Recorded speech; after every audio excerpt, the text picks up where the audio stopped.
Great morning दोस्तों, this is Sonia Jadaji Singh, motivational speaker, NLP trainer, hypnotherapist, naturopath, योगाचार्य, numerologist और MBA, BBA, CCN, diploma in medical lab technician. अनगिनत जानकारियां होने के बावजूद आज मैं जो आपके लिए टॉपिक ला रही हूँ वो आपकी ज़रूरत के हिसाब से आज की डेट में बहुत ज़्यादा ज़रूरी है। कहते हैं खुद का डॉक्टर खुद बने।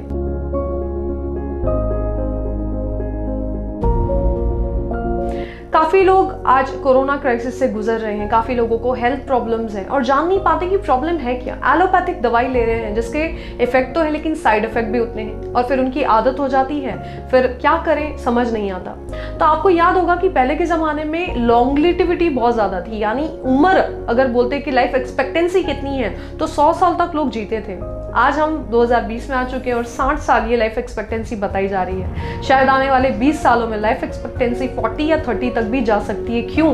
बिकॉज हम नेचुरल चीज़ों को भूलकर एलोपैथिक या आर्टिफिशियल चीज़ों की तरफ ज़्यादा आगे बढ़ रही हैं। तो भाई जैसे कि फॉरेन कंट्रीज आज आयुर्वेदा को अपना रही हैं, हमें भी ज़रूरत है कि हम भी आयुर्वेदा को अपनाएं और हम वापस अपनी जो नेचुरल चीज़ें हैं उनका खान पान शुरू करें और खुद के डॉक्टर खुद बने। क्योंकि अगर हम कैलकुलेट करें कि एक पर हेड एक इंसान के पीछे कितने डॉक्टर्स हैं तो कहते हैं कि 1 लाख लोगों के बीच में सिर्फ एक डॉक्टर अभी फिलहाल अवेलेबल है। तो ऐसी परिस्थिति में हमें खुद का डॉक्टर बनना होगा।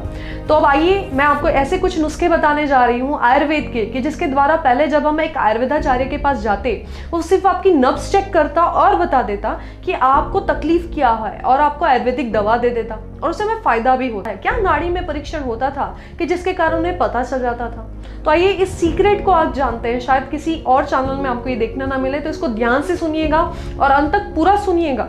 हो सकता है कि आप बीमार ना हो लेकिन शायद आपके परिवार, परिचित, दोस्तों में अगर कोई बीमार है तो आप भी उनकी नाभि परीक्षण करके बता पाएंगे कि उनको क्या तकलीफ है, उनको क्या नुस्खे अपनाने चाहिए। तो आइए शुरुआत करते हैं।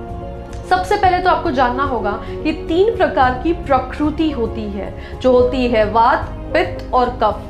हर एक मनुष्य जैसे कि 2 हाथ होने के बावजूद 1 हाथ का ज्यादा प्रयोग करता है, जैसे कि राइट हैंड का। तो उसी तरह 3 तरह की प्रकृति हर एक व्यक्ति के अंदर होती है, लेकिन एक प्रकृति पर वो हावी होता है, यानी वो उसकी बेसिक प्रवृत्ति होती है और बाकी की प्रवृत्ति कम और ज्यादा होने के कारण उसको दोष भी उत्पन्न हो सकते हैं। अब ये 3 प्रकृति कौन सी है? वात, पित्त और कफ। अब आइए मैं बताऊंगी कि कैसे आप जज कर सकते हैं कि कोई व्यक्ति वात प्रकृति का व्यक्ति है, पित्त प्रकृति का है या कफ प्रकृति का है। तो आइए जानते हैं सबसे पहले वात प्रकृति। वात यानी अपने आप में क्या है? वात यानी वायु। वायु कैसी होती है? फास्ट होती है, कहीं पर भी घुस जाती है और बहुत फास्ट होती है। तो जब आप वात प्रकृति वाले व्यक्ति को मिलेंगे आप नोटिस करेंगे कि ये इनका जो बॉडी बिल्ट है एकदम दुबले पतले से होते हैं। दूसरी चीज, इनकी एक्टिविटी बहुत फास्ट होती है, जैसे कि हवा में ही उड़ रहे हो, राइट। बहुत फास्ट बोलते हैं, बहुत फास्ट चलते हैं। इनके हेयर्स बहुत ही थिन होते हैं। इनका डाइजेशन फ्लेक्सिबल होता है, बहुत ज़्यादा खाते हैं लेकिन इनका वजन ही नहीं बढ़ता है। उसके अलावा उनका टीथ जो होता है फ्रेजाइल होता है। उनके जो नाखून होते हैं वो भी बहुत पतले होते हैं। उनकी स्किन भी ड्राई होती है। तो ये कुछ क्वालिटीज़ है एक वात वाले व्यक्ति की। और वात वाली जिसकी प्रकृति है उनको गैसेस का मेन प्रॉब्लम होता है और डाइजेशन का भी मेन वही प्रॉब्लम होता है कि उनका खाना मतलब जल्दी पच जाता है, शरीर को लगेगा नहीं। अब दूसरे टाइप का व्यक्ति होता है पित्त प्रकृति का व्यक्ति। ये मीडियम बॉडी बिल्ड का रहेगा, उसका बॉडी साइज मीडियम है, बात भी मीडियम लेंथ में करेगा, मतलब फास्ट नहीं है, मीडियम पेस में बात करेगा, चलेगा भी मीडियम।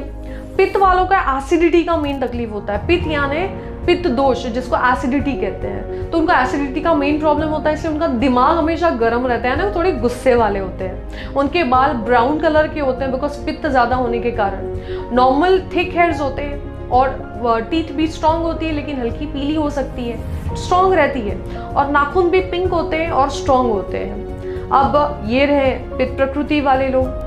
अब आते हैं लास्ट कफ प्रकृति वाले लोग। कफ प्रकृति वाले लोग मोटे होते हैं, गाल भरे हुए होते हैं, स्लो होते हैं, उनको बहुत गहरी नींद आती है, बहुत अच्छी नींद आती है। उनके बाल बहुत मोटे, लंबे, स्ट्रॉन्ग होते हैं। उनकी स्किन शाइनी और स्मूथ होती है और इनके जो दांत हैं वो भी मजबूत और वाइट कलर के होते हैं। इनकी स्पीड हर एक चीज़ की लेकिन थोड़ी स्लो होती है। इनकी अगर मेमोरी पावर की बात की जाए तो याद शक्ति भले शार्प तुरंत ना याद रहे ग्रास्पिंग, लेकिन लॉन्ग टर्म तक ये मेमोरी में याद कर सकते हैं चीज़ें। तो ये वात, पित्त और कफ प्रकृति के 3 प्रकार के लोग होते हैं। अब जब ये वात, पित्त, कफ का इम्बैलेंस होता है तब मेन प्रॉब्लम होता है। पहले तो आइए जानते हैं वात पित्त कफ में इम्बैलेंस होता क्यों है।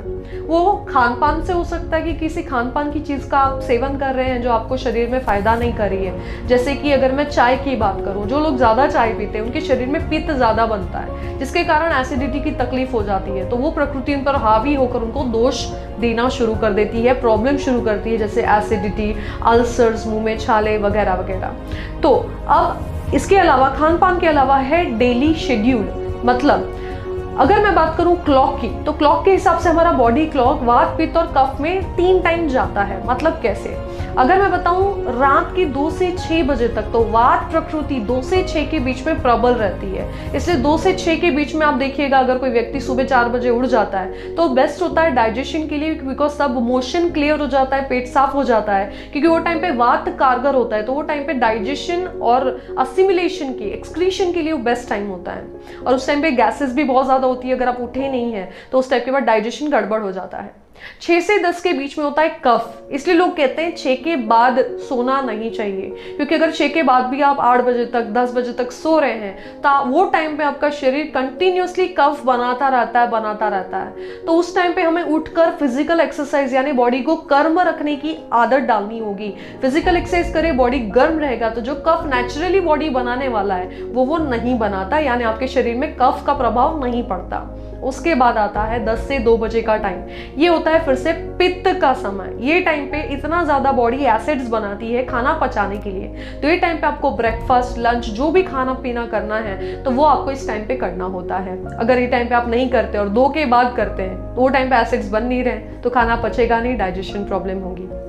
और इस टाइम पे ज़्यादा से ज़्यादा शरीर को ठंडा रखने की कोशिश करनी चाहिए। इसलिए पहले के आयुर्वेद में कहा गया था कि सुबह के टाइम पे दही या छाछ लेनी चाहिए, तो दही और छाछ आपके शरीर को ठंडा रखती है। तो ये 2 बजे तक। अब दोपहर के 2 के बाद 6 बजे, अगेन 2 से 6 मैंने बताया था वात का समय होता है, भले वो रात का हो या दिन का हो। 2 से 6 का जो समय है ये वात प्रबल होती है। इसलिए आप नोटिस करिएगा कि आपके बॉडी में 2 से 6 के बीच में शाम के टाइम पे बहुत गैसेस बनना, बर्प्स आना या डकार आना, ऐसी तकलीफें हो सकती है। जॉइंट पेन सबसे ज्यादा होता है, बिकॉज जॉइंट पेन की ज्यादातर तकलीफ वात वाले व्यक्ति को होती है, और वात सबसे ज्यादा गहराता है रात को 2 से 6 और दोपहर के टाइम पे 2 से 6 के बीच में। तो ये वात का जो समय होता है, इस समय आपको क्या करना है, ज्यादा से ज्यादा गर्म चीजें लेनी है या सनलाइट में जाना है, धूप में जाइए, गर्म रखिए बॉडी को तो वात निकल जाता है। गर्म चीजों का सेवन भी कर सकते हैं। अब अगेन 6 से 10 मैं बता चुकी हूँ, 6 से 10 का समय कफ का होता है, तो रात को भी 6 से 10 के बीच में कफ उत्पन्न होता है। शरीर को ये टाइम पे भी आपको गर्म रखना है, एक्टिव रहना है। इसलिए शाम को जो लोग वॉक करते हैं वो अच्छा होता है, खाना खाने के बाद वॉक करना चाहिए। पर रात को अगेन 10 से 2 के बीच में पित्त का समय होता है। ये टाइम पे हम सो जाएं तो बॉडी में जो भी चीजें ऑलरेडी जा चुकी हैं उसके डाइजेशन का ये प्योर समय होता है। तो ये शेड्यूल है वात पित्त कफ का। अब आप कैसे जान सकते हैं कि आपका कौन सा प्रकृति है? एक तो आप फिजिकल फीचर से खुद ही जान गए होंगे। आप मुझे देखिए, मुझे देखने के बाद आपको क्या लगता है कि मेरा प्रकृति कौन सा होगा, वात, पित्त या कफ? यस, गेस करिए और गेस करके नीचे टाइप करिए कि क्या लगता है मेरी प्रकृति कौन सी है। मेरी स्पीड है बात करने की, प्लस मीडियम पेस में मैं बात करती हूँ और मेरे लॉन्ग हेयर्स हैं, ब्लैक हेयर्स हैं, तो क्या प्रकृति हो सकती है? यस दोस्तों, आपने सही गैस किया। मेरी प्रकृति जो है वो पित्त प्रकृति है। मीडियम पेस में मैं बात करती हूँ और टीथ वगैरह सब स्ट्रॉन्ग है और मीडियम बिल्ड की हूँ, ना बहुत फैट हूँ ना बहुत ज़्यादा स्लिम हूँ। तो ये है मेरा पित्त प्रकृति। तो आइए अब जानते हैं कि कैसे आप नाड़ी परीक्षण करके जान सकते हैं कि आपका प्रकृति कौन सा अभी प्रबल है, कौन सा आपको नुकसान पहुँचा रहा है। तो इसके लिए सबसे पहले याद रखें कि आप किसकी नाड़ी परीक्षण कर रहे हैं, क्या वो जेंट्स है या लेडीज है। अगर लेडीज है तो लेफ्ट साइड का हाथ उनका चेक करना होता है। अगर आप खुद का कर रहे हैं तो कैसे कर सकते हैं, जैसे कि मैं एक लेडी हूं, ये मेरा लेफ्ट हैंड है, तो मैं अपने राइट हैंड को अपने लेफ्ट हैंड के अराउंड इस तरह से व्रैप करूंगी और ये जो मेरी इंडेक्स, मिडल और ये जो रिंग फिंगर है, ये जो 3 फिंगर्स है मेरी, उसको मैं अपनी कॉर्नर जो है मेरी व्रिस्ट का, उसके कॉर्नर पर यहाँ पर लगाऊंगी। मेरा जो थंब है यानी अंगूठा, उसके 1 इंच जस्ट नीचे, यहाँ से मेरा जो व्रिस्ट शुरू होता है वहां पर मैं इसको कॉर्नर में लगाऊंगी, ना सेंटर में, साइड में लगाना है। छोटी उंगली को सीधा रखें और हल्का सा तीनों उंगली से प्रेशर देना है। अब जब आप प्रेशर देंगे हल्का सा और धीरे से जब प्रेशर छोड़ेंगे तो आपको धबकारे महसूस होंगे हार्ट बीट के। नस जब धबकारे देती है तो कौन सी उंगली में आपको ज़्यादा धबकारा महसूस हुआ कंपैरेटिवली, आपको ये चेक करना है। तो फिर से करें, अगर आप लेडीज़ हैं तो लेफ्ट हैंड आगे निकालें, अपनी तरफ फेसिंग रखें और राइट हैंड को अराउंड रैप करें और अंदर की तरफ ऐसे 3 उंगलियां रखते हुए चेक करें। अब मेरी, जैसे मैं नाभि परीक्षण कर रही हूँ तो अभी मेरे ऊपर कौन सी प्रकृति हावी है ये इससे पता चल जाएगा।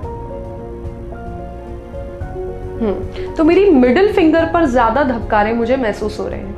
अब ये जाने कि एक एक फिंगर किसको डिनोट करती है। आपके पास अगर नोटपैड पेन है तो लिख लीजिए, या तो इस वीडियो को डाउनलोड करके रख दीजिए, सेव करके रख दीजिए नेक्स्ट रेफरेंस के लिए। तो सबसे पहले ये जो इंडेक्स फिंगर यानी तर्जनी उंगली है, ये वात को डिनोट करती है। वात बड़ा होगा तो यहाँ पर आपको ज्यादा धबकारे महसूस होंगे। दूसरा है पित्त की ये उंगली है, ज्यादा यहाँ पर धबकारे महसूस हुए तो पित्त आपका बिगड़ा हुआ है। और आखिरकार है कफ, ये उंगली पे धबकारे ज्यादा हो तो आपका कफ बढ़ा हुआ है। तो अगेन चेक करें, व्रिस्ट के अराउंड इसको कवर करें और अब फिर से एक बार हल्का सा प्रेस करें उंगलियों से। और छोड़ते समय आपको महसूस होगा कि एक जगह आपको ज्यादा धबकारा महसूस हुआ, यानी धड़कन महसूस हुई, यानी पल्पिटेशन जो होता है, हमारी पल्स जो आती है वो आपको एक उंगली पर ज्यादा बीट महसूस होगी। तो जिस उंगली पर बीट महसूस हुई है वो टाइप करें, मुझे नीचे लिखकर बताएं कि कौन सी उंगली पर आपको बीट महसूस हुई है। तो हमेशा याद रखें, अगर इस उंगली पर हुई है यानी तर्जनी उंगली पर तो वो होगा वात, फिर पित्त या तो कफ।